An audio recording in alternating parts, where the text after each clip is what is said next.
Well, hello and welcome back. Today we're taking a closer look at the Colt Model 1907 chambered in .45 ACP.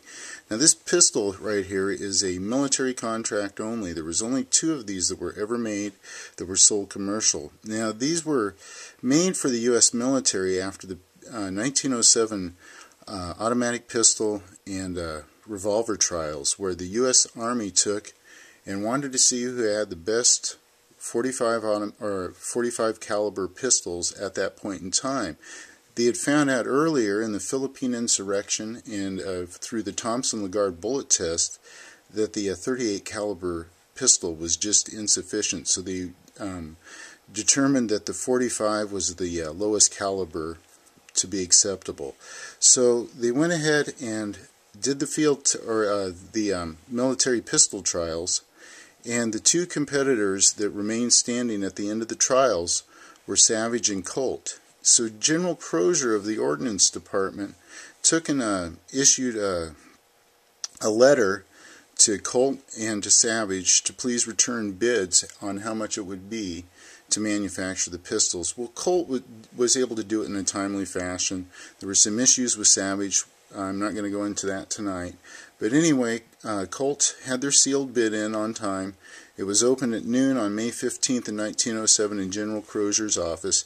And Colt had said that they could manufacture either the plain 1905 with no modifications for a total of $18.50 a piece, or they could take and do all the modifications that the Pistol Trial Board had recommended and make that pistol for $25 each.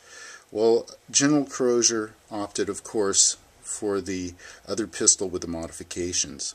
So while I have the slide off the top of this, I thought I'd go ahead and show you some of these modifications. And what I have over here is a disassembled 1905, and you can see the differences between the 2. In my left hand I have the 1907, and it has, of course, the barrel. You can see one of the most obvious differences, this piece that protrudes out from the barrel. Now that piece is received as the slide locks into place in the final few fractions of an inch as this comes home. And then, of course, you can see down here too this action for the grip safety, that's where the frame is cut and the hammer is cut also. Now, of course, you can see that that is not on the 1905. So there's a couple of the real obvious changes. And then, of course, these also had a lanyard loop on all 200 of these military pistols. Now, this particular pistol right here is serial number 40, and this one was accepted into Springfield Army in 1908, and I'm not sure the date on that.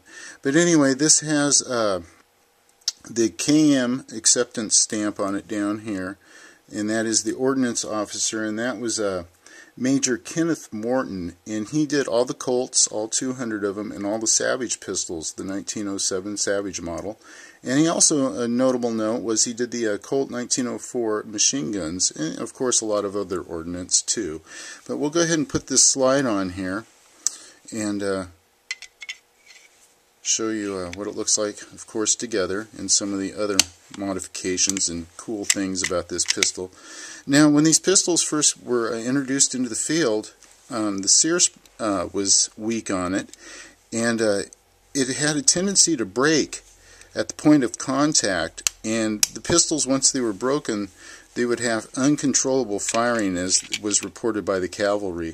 And by uncontrollable firing, I'm going to assume that the meant that it would go full auto, and I've heard of that happening with these old pistols before. But anyway, we'll go ahead and show you some of the other features. The cavalry was really concerned because the pistol couldn't be decocked when it was once it was full back. It couldn't be decocked with one hand. So Colt addressed that issue in the School of Musketry, sent 3 Colt pistols back. They took and they addressed that issue, plus they addressed the sear in here, and they made the ejector port a little bit larger so it would get rid of the jams, because there was quite a bit of jamming going on with these. And then, of course, they took and they made this grip safety, the tang on it, a little bit longer so it could be decocked with one hand. And what you can do is, this works with 1911s too, in case you didn't know. You can pull the hammer back past full cock And once it's back there like that, you can depress. Takes a little bit of practice. You can depress the trigger and release the hammer. I'm going to grab my 1911 real quick and show you that with this old 1920s 1911, my shooter. Anyway, this one will go back like that, and now of course I can decock it with a little bit of practice. I failed on that first one. There we go. Alright, so there's that, and we're going to go ahead and pull the slide open on this now. And once we have the slide open, I'm going to show you the chamber indicator. That was another thing that the cavalry insisted on, was a chamber indicator. And you can see this piece up here, and back here in the back of the slide, when the round is in the chamber in between the ejector, this protrudes enough right here. Hopefully you can see this. This protrudes enough. There's a little piece that sticks out here, and I can push this in with my pen, and then that makes this piece pop up. I'll do that again real quick, so hopefully we can capture that on the camera. There you can see that come up, and it's definite that you can feel it with your thumb that you've got a round chamber. So a definite chamber indicator there, and the decock option on there. There's a few other minor things, and I won't go into that, but anyway, there's a nice close look at these 1907s. You can see what it looked like.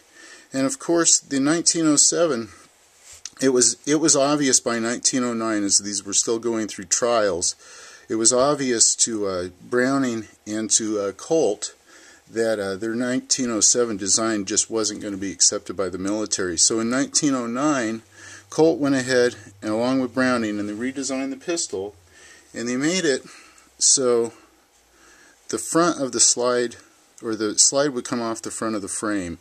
And if you can imagine the more perpendicular frame as opposed to the swept frame, that is what the 1910 or 1909, excuse me, model looks like. And it's got the same lines, the same look here at the front of the slide, and the slide coming off, but still is square like this. Now, a few of these 1907s had chamber indicators. There was only 3 of them made like that, and those went to the School of Musketry at the Presidio in Monterey, California. And there was a groove cut all the way through the middle of the grip here, and then there was a black piece of celluloid with silver in front of it, and the numbers were cut out, and that piece of black would move along the back of that silver, and you could see how many rounds were left in your pistol at that point in time. But those are some of the major changes. By 1909, of course, the writing was on the wall that this design was just flawed and wasn't going to make it. So the 1909 came out, and then the 1910, they took, and the 1910, I'm going to grab my other 1911 real quick. In the 1910, they swept the handle, of course, in the mainspring bulge, and a few other small things aren't there that you see in this later model, but that became swept there, and then that's what the 1911 looked like. So anyhow, this is a 1907, nice up-close personal look at it, and I hope you enjoyed the video. Thanks for tuning in and watching, and we'll be moving on to the 1911s here shortly. Alright, thanks again, have a good night.